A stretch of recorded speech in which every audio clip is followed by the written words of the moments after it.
Welcome to Tech to Help, the ultimate solution of technology. Hi friends, welcome to tech to help. आज मैं आप लोगों को सिखाऊंगा कैसे एक नया पीसी या लैपटॉप को आप अच्छे तरीके से सेटअप कर सकते हैं। तो फर्स्ट जो सेटिंग हमें बहुत जरूरी है ठीक करना, वो है इस डेस्कटॉप में एक ऑप्शन होना चाहिए। जैसे कि पुराना पीसी में हमने देखा होगा कि दिस पीसी या फिर माय कंप्यूटर करके एक ऑप्शन, जिस पे आप डबल क्लिक करते ही फाइल एक्सप्लोरर ओपन हो जाता है। तो इसमें ऐसा कोई ऑप्शन नहीं है, तो अभी फाइल एक्सप्लोरर ओपन करने के लिए हमें इसी जगह पे क्लिक करना पड़ता है, जो बहुत ही दिक्कत वाली बात है। तो इसको ऑन करने के लिए पहले जाना होगा स्टार्ट पे। आप क्लिक करें सेटिंग को। अब इसके बाद आपको जाना है पर्सनलाइजेशन पे। पर्सनलाइजेशन पे जाने के बाद आप यहाँ पे जो थीम ऑप्शन है, इस थीम पे आप क्लिक करें। इस थीम पे क्लिक करके ये जो डेस्कटॉप आइकॉन सेटिंग है, यहाँ से आप चेंज कर सकते हैं। और इसका एक शॉर्टकट भी है, आप डेस्कटॉप पे सीधा राइट क्लिक कीजिए, पर्सनलाइज पे क्लिक कीजिए, तो भी हो जाएगा। तो आप थीम पे क्लिक करने के बाद देखिए यहाँ पे ऑप्शन है डेस्कटॉप आइकॉन सेटिंग, इसमें क्लिक कीजिए। क्लिक करने के बाद देखिए यहाँ पे ऑप्शन आ जाएगा क्या क्या आपको चाहिए। तो मुझे तो सिर्फ कंप्यूटर आइकॉन चाहिए और कुछ नहीं। और अगर आप चाहे तो इस आइकन को चेंज भी कर सकते हैं। ये दिस पीसी पे क्लिक करने के बाद जाइए चेंज आइकन पे। चेंज आइकन पे जाने के बाद आपको जिस टाइप का आइकन आपको पसंद है, आप उसी टाइप का आइकन चूज कर सकते हैं। जैसे मुझे इस आइकन अच्छा लग रहा है देखने में, तो मैं इस आइकन को इस जगह पे सिलेक्ट कर लेता हूँ। ऐसे करके आप हर एक आइकन को चेंज कर सकते हैं, कोई दिक्कत नहीं। तो इसके बाद अप्लाई पे क्लिक कीजिए। आप देखिए डेस्कटॉप पे आके ये एक्टिव हुआ कि नहीं। हाँ देखिए ये दिस पीसी वाला ऑप्शन आ गया है, मैं इसको ऊपर कर लेता हूँ, तो देखने में अच्छा रहता है। तो ठीक है, ये था हमारा फर्स्ट ट्विक्स। आप आते हैं सेकेंड ट्विक्स पे। सेकेंड ट्विक्स है ऑब्वियसली विंडोज अपडेट। तो आपको जाना है विंडोज सेटिंग्स, एंड सेटिंग्स पे जाके आपको विंडोज अपडेट पे जाना है। आप विंडोज अपडेट पे जब भी जाएंगे, उसी टाइम पे यहाँ पे दिखाई देगा चेक फॉर अपडेट, आप इसके ऊपर क्लिक कीजिए। आपको बहुत सारे अपडेट मिल जाएगा अगर आपका पीसी नया होगा तो जो जो अपडेट आपको मिल रहा है, सभी अपडेट इसमें डाउनलोड करके इंस्टॉल कर लीजिएगा, तभी आपका system safe, secure and fast रहेगा। ये हमेशा रिकमेंड करता हूँ मैं। ठीक है, तो आप देखिए मेरा सिस्टम तो ऑलरेडी अप टू डेट है, लेकिन एक अपडेट पेंडिंग था, तो वो ऑलरेडी डाउनलोड स्टार्ट हो चुका है। अब इसके ऊपर एक ऑप्शन आता है विंडोज इनसाइडर प्रोग्राम। तो ये एक ऐसा प्रोग्राम है जिसके मदद से आपको नया नया फीचर सबसे पहले मिल जाएगा। मतलब ये फीचर्स जो आप विंडोज में परमानेंटली आता है अपडेट के थ्रू, उसके पहले ही जो टेस्टिंग फेज में चल रहा है वो आपको यहाँ पे दिया जाएगा। लेकिन ये एडवांस यूजर के लिए होता है, क्योंकि क्या होता है कभी कभी आप ओवर क्यूरियोसिटी में इसको एक्टिव कर देते हैं। इसको एक्टिव करने के लिए आपको इस पे क्लिक करना होगा, और क्लिक करने के बाद कुछ ऑप्शन आएगा, वो सब एक्टिव कर सकते हैं। लेकिन ये एक्टिव करने के बाद में दिक्कत ये आती है कि नया फीचर्स आपको सबसे पहले मिलेगा, लेकिन उसके साथ साथ उस फीचर्स के लिए जो बाग आता है वो भी आपको मिलेगा, तो वो भी आपको हैंडल करना पड़ेगा। ठीक है, तो अगर आप इसके लिए रेडी है तो यहाँ पे गेट स्टार्टेड पे क्लिक करके आप इसको शुरू कर सकते हैं, नहीं तो ये बिल्कुल रिकमेंडेड नहीं है। ठीक है, अब आते हैं तीसरा सेटिंग पे। तीसरा सेटिंग पे देखिए क्या होता है, कभी कभी ये जो विंडोज या फिर लैपटॉप डेस्कटॉप जो भी हम परचेस करते हैं, उसमें बहुत सारा प्री इंस्टॉल ऐप रह जाते हैं कंपनी की तरफ से, जो हमें एक्चुअली जरूरत नहीं है। तो ये सब ऐप को आपको डायरेक्टली अनइंस्टॉल कर देना है। जैसे देखिए मेरा यहाँ पे एक ऐप है, ये ऐप मुझे जरूरत नहीं है, तो मैं इसको अनइंस्टॉल कर सकता हूँ। इसके लिए क्या करना पड़ेगा, आपको जाना पड़ेगा सेटिंग पे। आप सेटिंग पे जाने के बाद ऐप्स पे क्लिक कीजिए। ऐप्स पे क्लिक करने के बाद देखिए इंस्टॉल्ड ऐप्स पे जाइए। अब देखिए इसमें आपको बहुत सारा ऐप मिल जाएगा जो आपको डे टू डे लाइफ में कोई काम आने वाला नहीं है। तो जो ऐप आपको नहीं काम पे आने वाला है, उस ऐप को आप अनइंस्टॉल कीजिए। तो देखिए इसमें कुछ कुछ ऐप ऐसा हो सकता है, जैसे ये ऑप्टिमाइजर ऐप, ये ऐप शायद आपको काम पे आ सकता है, तो आप इस ऐप को चला के देख लेना। जो जो ऐप आपको काम पे नहीं आएगा वो आप अनइंस्टॉल कर लीजिए। इसको मैं पर्सनली एक एक करके नहीं कर पाऊंगा, क्योंकि हर एक मैन्युफैक्चरर अलग अलग ऐप्स आपके सिस्टम के साथ देते हैं। और एक बात, यहाँ पे जो एंटीवायरस रहेगा, जैसे कि ये McAfee antivirus almost maximum laptop के साथ अभी फिलहाल प्री इंस्टॉल आता है, जो 1 ईयर या कभी कभी 15 मंथ्स का सब्सक्रिप्शन के साथ। तो ये 15 मंथ का सब्सक्रिप्शन तो सही है, कोई दिक्कत वाला बात नहीं है। लेकिन अगर आप कोई एडवांस काम नहीं करते हैं, अगर आप कोई वेबसाइट जो अनसिक्योर है, जो जो वेबसाइट से आप पायरेटेड कंटेंट मिल जाते हैं, वो सब वेबसाइट विजिट नहीं करते हैं, तो इसको आप फिलहाल अनइंस्टॉल कर सकते हैं। क्योंकि विंडोज 10 या 11 इतना ही सिक्योर है कि इसमें कोई एक्सटर्नल एंटीवायरस जरूरत नहीं होता है नॉर्मल यूजर के लिए। ठीक है, तो ये आप आपके हिसाब से इसको अनइंस्टॉल कर सकते हैं। तो अनइंस्टॉल करेंगे तो क्या होगा, सिस्टम थोड़ा फास्ट काम करेगा। अब मैं आपको नेक्स्ट ट्विक्स दिखाने वाला हूँ। अब क्या होता है, जो सिस्टम जो स्टार्ट होता है, ये स्टार्ट होने के टाइम पे कभी कभी बहुत स्लो हो जाता है। ये सिर्फ नया पीसी या लैपटॉप के लिए नहीं, ये पुराना कंप्यूटर के लिए भी सेम वे एप्लीकेबल है। तो इसके लिए क्या करना पड़ेगा, आपको टास्क बार पे राइट क्लिक करना पड़ेगा, आप जाना पड़ेगा टास्क मैनेजर पे। इसमें जाके आप देखिए एक ऑप्शन है स्टार्टअप एप्स, तो स्टार्टअप ऐप पे क्लिक कीजिए। आप देखिए इसमें जो जो ऐप स्टार्टअप पे इनेबल है उसको डिसेबल करना है, अगर आपको लगता है कि ये जरूरत नहीं है। जैसे कि मुझे इस ऐप को लगता है स्टार्टअप पे जरूरत नहीं है, तो मैं इसको स्टार्टअप डिसेबल कर देता हूँ। और कौन सा ऐप है, हाँ और एक चीज, ये अगर आप स्टार्टअप डिसेबल किया तो भी कोई दिक्कत नहीं, अगर आपका ब्राउजर एक्सटेंशन एक्टिव है तो ये एफडीएम काम करेगा। और एफडीएम के बारे में मैंने डेडिकेटेड वीडियो ऑलरेडी बना दिया, तो आप इस चैनल का जो वीडियो है उसमें देख सकते हैं, और मैं डिस्क्रिप्शन पे भी इसका लिंक डाल दूंगा। अब देखिए और क्या क्या आपको डिसेबल करना चाहिए। इसमें देखिए जो वन ड्राइव वाला ऑप्शन है, इसको मेरे ख्याल से मेरे लिए इनेबल रहने का जरूरत नहीं है स्टार्टअप पे, तो मैं इसको भी डिसेबल कर देता हूँ। तो आपका लैपटॉप या पीसी में इससे भी ज्यादा ऐप हो सकते हैं, जितना ऐप आप इंस्टॉल करेंगे स्टार्टअप में एक एक करके सब आ जाएगा। तो सिस्टम जितना पुराना होता है उतना स्टार्टअप ऐप में प्रेशर बढ़ जाते हैं। तो ये रिकमेंडेड है, ये आप फ्रीक्वेंटली एटलीस्ट मंथ में 1 टाइम या फिर वीकली इसको चेक कीजिए स्टार्टअप में कितना कितना ऐप ऐड हुआ है। तो जो जो आपको लगता है कि स्टार्टअप में इनेबल होने का जरूरत नहीं, आप उसको डिसेबल कर दीजिए। ये जो इमेज सीरीज है इसको भी आई थिंक स्टार्टअप में इनेबल करने का जरूरत नहीं है, क्योंकि माइक्रोसॉफ्ट एज हम कभी भी ओपन कर सकते हैं क्लिक करके। तो स्टार्टअप में इसको ओपन करने का क्या जरूरत है। स्टार्टअप मतलब जब सिस्टम स्टार्ट होता है, तो उस टाइम पे माइक्रोसॉफ्ट एज का क्या काम है, कुछ कम नहीं है। ठीक है, तो आई होप ये बात आपको समझ में आ गया।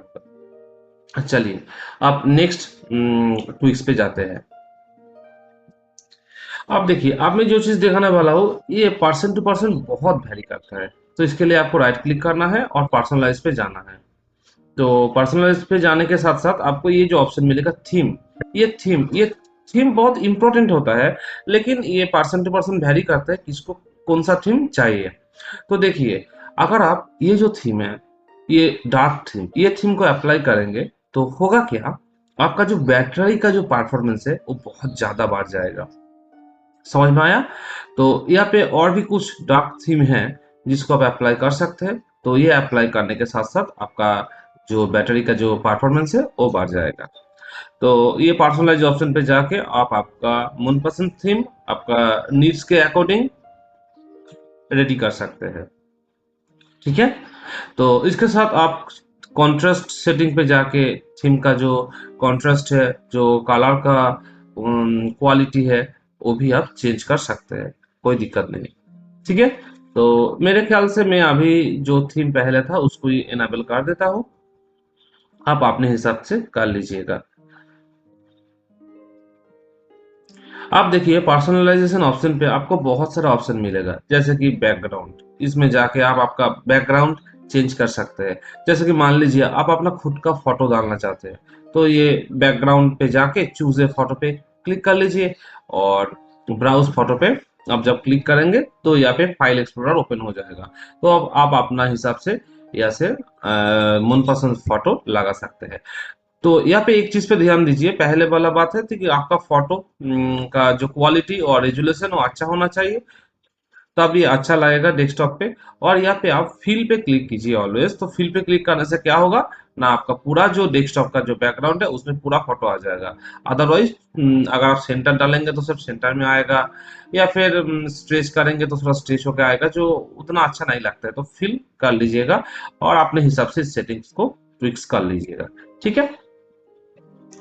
तो फिर आप आते हैं नेक्स्ट सेटिंग पे। अब मैं आपको दिखाऊंगा एक पावर सेटिंग्स वाला ट्विक्स, जो बहुत इंपॉर्टेंट है, स्पेशली लैपटॉप के लिए। और डेस्कटॉप के लिए भी कभी कभी इंपॉर्टेंट हो जाता है, क्योंकि अगर किसी वजह से आपका इलेक्ट्रिसिटी चला जाए तो उस टाइम पे तो आपका डेस्कटॉप बैटरी पे रन करेगा, यूपीएस जो होता है, तो उसके लिए भी इंपॉर्टेंट है। मेनली लैपटॉप के लिए बहुत ज़्यादा इंपॉर्टेंट है। इसके लिए आपको सेटिंग्स पे जाना होगा। सेटिंग्स पे जाने के बाद आपको सिस्टम पे क्लिक करना होगा। तो सिस्टम पे क्लिक करके आप ये जो पावर एंड बैटरी वाला सेटिंग्स है इस पे क्लिक कीजिए। तो इसमें क्लिक करने के साथ साथ आपको कुछ बैटरी का स्टैटिस्टिक्स दिखाएगा। और एक चीज मैं आपको बता देता हूँ, ये जो बैटरी का जो परफॉर्मेंस, वो जब आप नया लैपटॉप परचेस करेंगे, नया नया टाइम पे थोड़ा कम मिलेगा, क्योंकि बहुत सारा अपडेट बैकग्राउंड में चलता रहता है। वो विद इन 1 वीक्स ये ऑटोमेटिकली एडजस्ट हो जाएगा और आपको परफॉर्मेंस भी अच्छा ही मिलेगा। तो थोड़ा वेट करना होगा आपको, ठीक है। तो अब मैं सेटिंग्स पे जाता हूँ। यहाँ पे एक ऑप्शन है स्क्रीन एंड स्लीप। ये स्क्रीन एंड स्लीप पे आपको टैप करना होगा। तो इसमें देखिए आपका स्क्रीन कितना समय बाद ऑफ होगा। तो मैं कर देता हूँ, जब बैटरी पे रहेगा तब 1 मिनट बाद स्क्रीन को मैं ऑफ कर देता हूँ। और जब मैं पावर पे रहूंगा तो मैं कर देता हूँ 3 मिनट्स। ओके, तो इसमें मेरा बैटरी थोड़ा सा बच जाएगा। अब बैटरी पावर पे मेरा लैपटॉप कब स्लीप होगा, स्लीप मतलब मैं लैपटॉप को ऐसा ही छोड़ दिया तो ये ऑटोमेटिक स्लीप मोड पे चला जाएगा। तो ये आप अपना हिसाब से कर सकते हैं, आपका कैसा काम रहता है उसके हिसाब से। तो मैं इसको 5 मिनट्स कर देता हूँ मेरा हिसाब से। लेकिन जब प्लग इन रहेगा तब कब स्लीप में जाएगा, तब मैं मेरा हिसाब से कर देता हूँ कि प्लग इन कंडीशन में क्या होता है, कभी कभी मैं बहुत सारा काम कर मतलब यहाँ पे पेंडिंग छोड़ के जाता हूँ जो ऑटोमेटिकली कंप्लीट होता रहता है। जैसे कि मान लीजिए मैंने कुछ डाउनलोड पे दे दिया। अब कभी कभी होता क्या है कि डाउनलोड कंप्लीट होता ही नहीं है, क्योंकि कंप्यूटर स्लीप मोड में चला जाता है। तो इसको रुकने के लिए मैं इसको नेवर कर देता हूँ। मतलब मेरा लैपटॉप जब प्लग इन रहेगा तब स्लीप में कभी नहीं जाएगा। तो मैं आराम से मेरा कोई पेंडिंग काम लैपटॉप के ऊपर छोड़ के बाहर जा सकता हूँ। मैं जब तक आऊंगा तब तक ये कंप्लीट हो जाएगा। ये बहुत इंपॉर्टेंट सेटिंग था जो आपने अभी अभी देखा, ठीक है। अब यहाँ पे एक पावर मोड करके ऑप्शन है।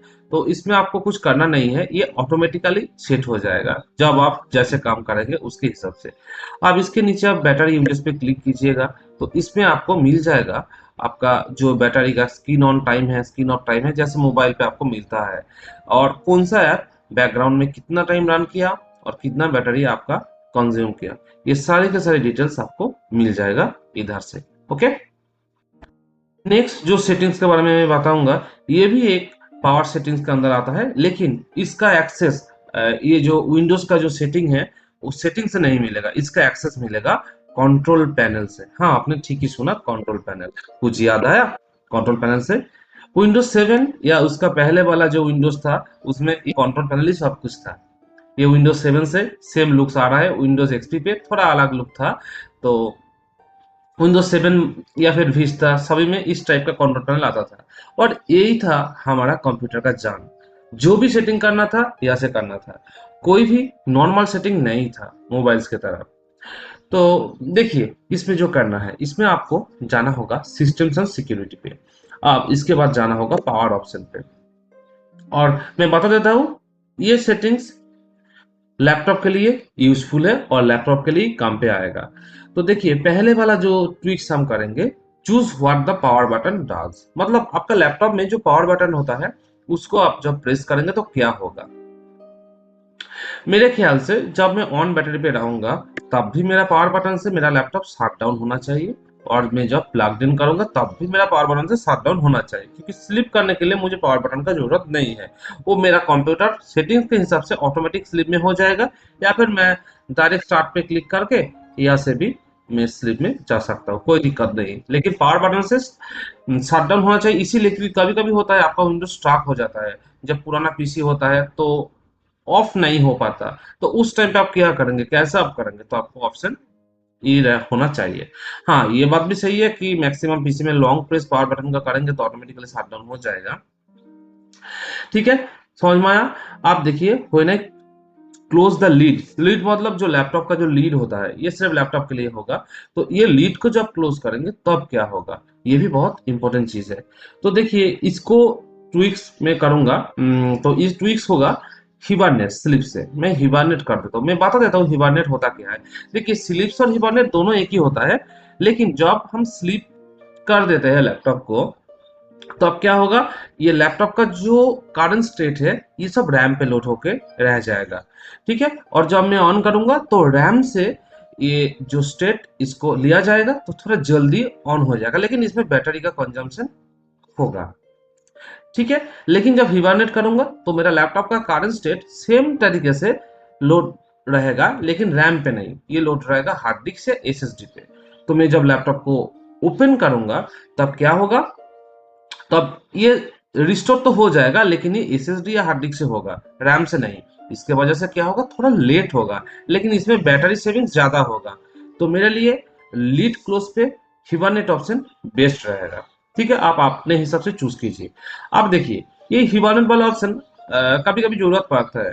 ठीक है, जैसे कि हम जब विंडोज में जाते हैं और ये पावर बटन पे क्लिक करते, तो इधर भी हिबरनेट ऑप्शन आ जाए तो अच्छा होगा, हम कभी भी हिबरनेट कर सकते हैं हमारा पीसी को।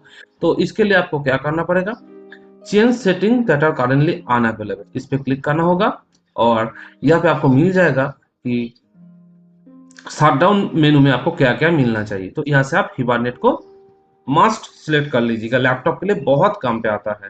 ठीक है, आप इसमें जाके सेव चेंजेस कर लीजिए। ठीक है, आई होप मैं आपको समझा पाया। तो इसमें और एक चीज आपको बता देता हूँ, यहाँ पे जो बैलेंस लिखा है पावर प्लान, इसमें आप जाइए चेंज प्लान सेटिंग पे। तो चेंज प्लान सेटिंग पे जाने के बाद आपको वो पहले वाला ऑप्शन मिलेगा जो हमने नॉर्मल पावर सेटिंग से किया था। तो अब मैंने आपको बताया था कि पहले इधर से ही सब कुछ करना पड़ता था। तो इसमें जाके चेंज एडवांस पावर सेटिंग पे जाइए, और अब यहाँ पे कुछ चीज आएगा, तो इसको आपको ध्यान से देखना होगा। जैसे कि आपका जो हार्ड डिस्क है, ये हार्ड डिस्क या फिर एसएसडी, हार्ड डिस्क मतलब एसएसडी को भी कंसिडर किया जाएगा, हार्ड डिस्क मतलब सिर्फ हार्ड डिस्क है ऐसा नहीं है। तो पहले बात तो यहाँ पे आपका एक ही प्लान शो हो रहा है, आप नया नया प्लान ऐड कर सकते हैं, कोई बात नहीं। तो ये हार्ड डिस्क कितना टाइम बाद ऑफ होगा, डेस्कटॉप का जो बैकग्राउंड है, इसमें जो स्लाइड शो है, ये स्लाइड शो कब चलेगा, मेरे ख्याल से ऑन बैटरी नहीं चलना चाहिए, जब प्लग इन रहेगा तभी स्लाइड शो काम करना चाहिए। ठीक है, आप स्लीप पे जाइए, स्लीप कितना टाइम बाद होगा, ऑन बैटरी पे कितना टाइम बाद होगा, प्लग इन में कितना टाइम बाद होगा, ये सब अपने हिसाब से सेट कर लीजिएगा। लेकिन मैं यहाँ पे एक ट्रिक्स बताऊंगा जो बैटरी के लिए। ये जो लो बैटरी लेवल है, ये विंडोज में बाय डिफॉल्ट 6% होता है, लेकिन लो बैटरी अगर 6% में आपको नोटिफिकेशन मिलेगा तो आपके लिए मुश्किल होगा कि कई काम को छोड़ के आपको चार्ज करना। तो ये लो बैटरी हमेशा 15% पे कर लीजिए। तो ऑन बैटरी भी 15% पे आपको लो बैटरी दिखाएगा, और प्लग इन पे भी 15% पे आपको लो बैटरी दिखाएगा। ठीक है, तो हो गया सेटिंग। मैं और एक बार दिखा देता हूँ, एडवांस सेटिंग पे जाइए, आप बैटरी पे जाइए, लो बैटरी नोटिफिकेशन जो है उसको आप ऑन रखिए, और लो बैटरी लेवल जो है इसको 15% कर लीजिए। ठीक है, और लो बैटरी में एक्शन क्या होना चाहिए, लो बैटरी में कुछ होना नहीं चाहिए, क्योंकि 15% पे आप क्या होगा, कुछ नहीं होना चाहिए। अब critical battery level, critical battery level मतलब बैटरी बहुत खतरनाक तरीके पे है, तो ये 2% है, इसको हम इंक्रीज करके क्या करेंगे, 4% कर देंगे। ठीक है, सिर्फ ऑन बैटरी के लिए। और यहाँ पे जो रिजर्व बैटरी लेवल है ये 4% जैसे वैसे ही रहेगा, प्लग इन पे यहाँ पे कोई चेंजेस नहीं होगा। तो आप अप्लाई पे क्लिक कीजिए और ओके पे क्लिक कीजिए, तो हमारा ये पावर सेटिंग अप्लाई हो चुका है।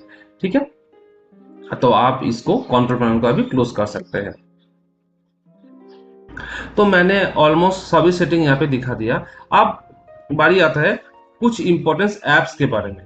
तो मैं नॉर्मली ऐप्स तो रिकमेंड नहीं करता हूँ नया पीसी में डालने के लिए। देखिए पहले जो पुराना जमाने का पीसी आता था उसमें वीडियो प्ले करने के लिए बहुत दिक्कत होता था। अभी का जो पीसी आ रहा है तो उसमें तो मैक्सिमम हर एक वीडियो प्ले हो जाता है। लेकिन फिर भी आप एक अच्छा वीडियो प्लेयर डाउनलोड करना चाहते हैं आपका पीसी के लिए, तो आपको ये प्लेयर डाउनलोड करना होगा जिसका नाम है VLC। तो आप VLC प्लेयर को आपका पीसी के लिए डाउनलोड कर सकते हैं। पहली बात तो इसके लिए आपको माइक्रोसॉफ्ट स्टोर को ओपन करना होगा और यहाँ पे आप सर्च कीजिए VLC, तो ये आपका माइक्रोसॉफ्ट स्टोर से मिल जाएगा। ठीक है। और दूसरा जो ऐप वो है गूगल क्रोम। तो गूगल क्रोम आप डाउनलोड कर सकते हैं नॉर्मल आपका माइक्रोसॉफ्ट एज पे सर्च करके।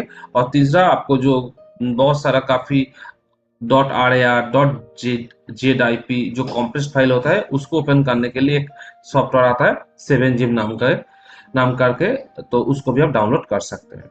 तो ये जो एप्स है, जो एप्स हमें जरूरत है, इसके बारे में मैं एक सेपरेट वीडियो डालूंगा अभी, तो उसको आप देख लीजिएगा। ठीक है, आज के लिए इतना ही है।